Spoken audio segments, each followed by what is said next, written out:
Everyone, and welcome back. Today I'm going to be going over 10 5-star predictions, some of my most highly anticipated books. These are books that are either a series I'm continuing that I'm already loving, books from an author that I've read from and loved before, or just books that have elements that I have loved previously, so I'm hoping that I'm going to love them again. And as I'm going over everything about these books that I'm interested in, if you think of any recommendations for books you think I would like, please let me know in the comments below. But let's get started with the first book, which is This Kingdom Will Not Kill Me by Alona Andrews.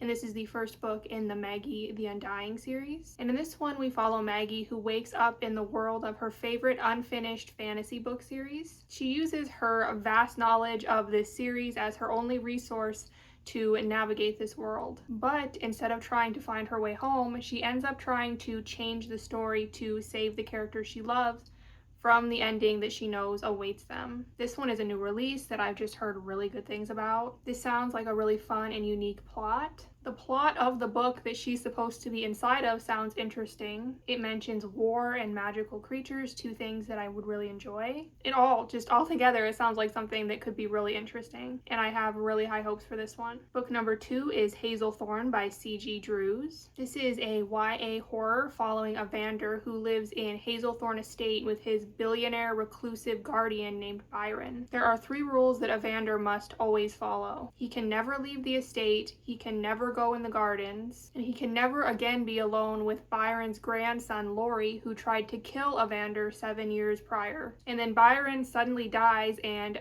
Evander inherits this entire estate. But Evander is sure that Byron was actually killed, and Laurie may be the only one who can help him find out what happened. And the gardens have also started to take over and grow deeper into the house with every day that passes. And I loved Don't Let the Forest In by the same author. It was a 5-star, so I have really high hopes for this one as well. I really love C.G. Drew's writing style and how the world just really kind of came to life in Don't Let the Forest In. I thought the characters in that one were really well fleshed out and well written. I also really loved that we got illustrations in that one. I'm hoping we get that in this one as well. Don't Let the Forest In was just one of my favorite books of last year, so I'm hoping this one could be one of my favorites of this year. Next up is In the Veins of the Drowning by Kaylee Cassidy, and this is the first book in the Siren Mage series. We follow Imogen, who is a siren in hiding in a world where sirens are thought to be monstrous and they are hunted. But when a neighboring king comes to visit, he knows exactly what she is, and he thinks that she can help him save both of their kingdoms from an even bigger monster. Imogen's powers threaten to violently reveal themselves, and the two of them form a bond that protects them both.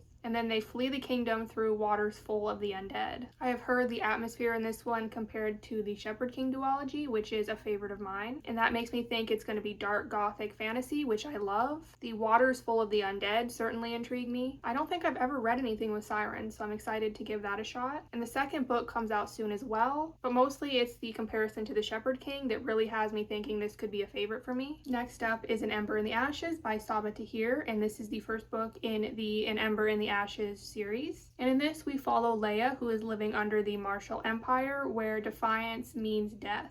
Those who don't vow themselves to the Emperor risk losing everything. And Leia lives with her grandparents and her older brother on the impoverished back streets. And then Leia's brother is arrested for treason, and she makes a deal with rebels who promise to help her brother in exchange for her spying for them inside of the Empire's greatest military academy. And I've heard nothing but good things about this one. It sounds like it has an academy setting, which I like, and our main character is going to be spying, which is something I also usually enjoy. It also says the world is inspired by ancient Rome, which I think could be really interesting. I just have a really good feeling about this one. I've heard great things. The 5th book is Stars Above the Neversea by Evelyn Flood, and this is the first book in the Last Fate series. In this one, we follow Celine, who is going home to Asturia after 10 years of being enslaved. But no one is left in Asturia. Everyone was wiped out 10 years ago, before the Great Shift, when the air turned to wind and water, and the sea became an endless inky starlight. And then we also have Callan, who has one goal, and that is to keep himself and those he cares about safe.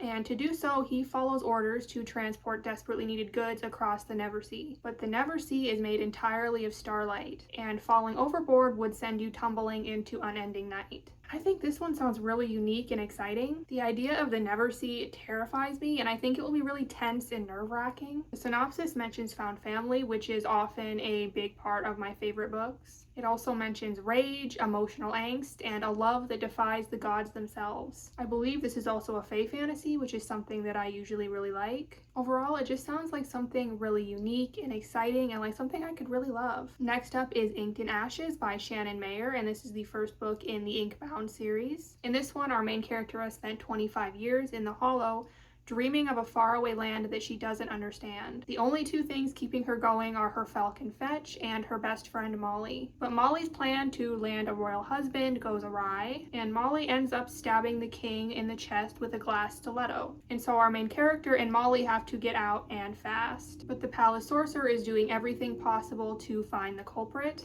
including raising the dead. And then our main character starts to question everything she's ever known and begins to wonder if she's trapped inside of a fairy tale and that the only way out may be through. Something about this just gives me 5-star feelings. It's a Cinderella retelling, I believe, which sounds like something I could really like. I think the idea that she's trapped in a fairy tale sounds really interesting. Just based off of the synopsis, I'm already really intrigued to find out what went wrong with Molly's plan. I want to know more about the palace sorcerer. I also want to know more about Fetch the falcon. It just really got my attention for some reason, and I just have a really good feeling about it. Next up is Shardless by Stephanie Fisher, and this is the first book in the Temperance series. And on Temperance, time magic is illegal, and suspected time mages are hunted. Humans are second-class citizens, and they are shunned by the fae that live on the island. The main character, Tally, was lucky to be taken in by a fae noble and his family, where she's lived a good life. But a brush with magic has caused Tally to see ghostly apparitions and gives her glimpses into the future. The Sanctorum has returned to the island, and if they find her, they will kill her, and anyone who tries to protect her, including her best friend Sky. And an ancient evil is arising, and in order to protect those she loves, she will have to sacrifice everything. I've heard this one has like a mix of magic and technology, which seems like it could be really interesting and really different from what I would usually read. Once again, this is a fae fantasy, and I've had good luck with fae fantasy. I'm definitely intrigued by the time magic and the ancient evil. I just have a good feeling I'm really gonna love this one. Okay, now we're gonna talk about some series that I'm continuing that I have loved the previous books. And the first one is A Drop of Corruption by Robert Jackson Bennett, and this is the second book in the Shadow of the Leviathan series. I believe it's gonna be a trilogy. And this is like a murder mystery series set in a fantasy world. And it seems to me like each book is gonna be a new mystery. The first mystery wrapped up in the first book, but we follow Din, who is an assistant investigator to Anna, and Din has been altered to be an engraver, which means he has a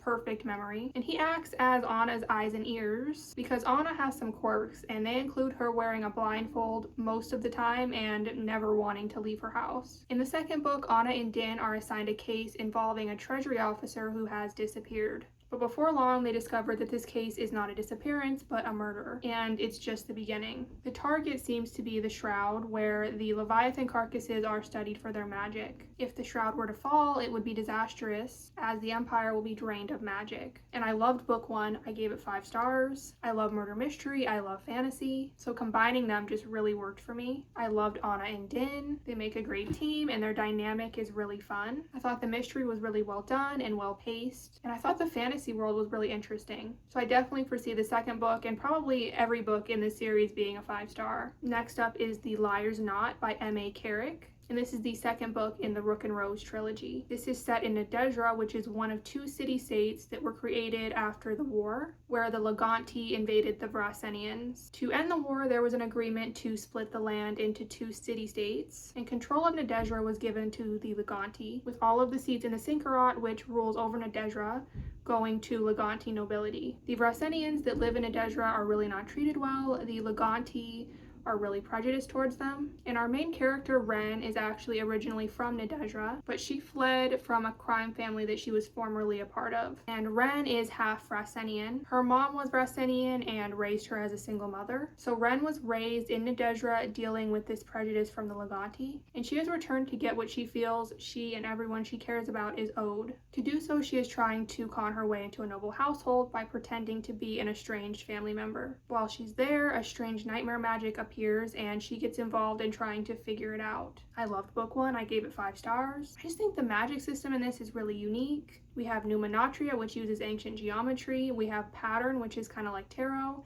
And then we have Imbuing, which imbues items with powers. I thought the world building was really interesting, learning about the crime families and the Sinkarat and the history The second half took kind of a creepier, darker turn that I really enjoyed and that I'm hoping continues in book 2. And then lastly, I have The Wolf Queen by Lauren Palfreyman, and this is the third and final book in the Wolf King trilogy. We follow Aurora, who is a princess and is in a political engagement to a man that she doesn't like. Her fiancé captures wolf shifters and has them fight as entertainment for the wealthy. One night, Aurora is watching one of these fights, and an alpha is paired up against a young boy, and Aurora decides to stop this fight. That night, the alpha escapes. He takes Aurora with him back to his home to use as a bargaining chip with the king and with Aurora's fiancé. I gave both books 1 and 2 5 stars. I love this series. If this one is also 5 stars, this will be a favorite series of mine for sure. I love the Scottish Highlands inspired world, the wolf shifters, and the tension that you get from the love triangle. I'm so excited for this one to come out in November, and I'm fairly positive that this will be a 5 star. Those are all of the books that I'm going to be talking about in this video. I will leave my Bookstagram and my Goodreads in the description if you're interested. I would really appreciate it if you checked them out. But I hope you enjoyed this video, and if you did, please leave a like and subscribe. I would really appreciate it.